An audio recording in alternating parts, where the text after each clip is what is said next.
What is going on, everyone? Welcome to another video from Featured Tech. In this video, I'm going to be showing you how to reset your Amazon Smart Plug. Before we get into the video, make sure to subscribe for more awesome content like this. Let's get into it.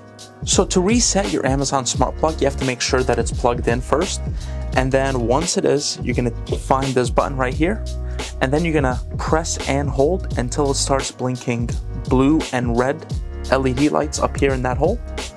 So it should take a few seconds. And as you can see right here, it is now flashing red and blue, and that means it's been reset and it's ready to be paired. So now you have to continue setting it up again through the Alexa app. So this was my video on how to reset your Amazon Smart Plug. I hope this video was helpful. If it was, make sure to like and subscribe.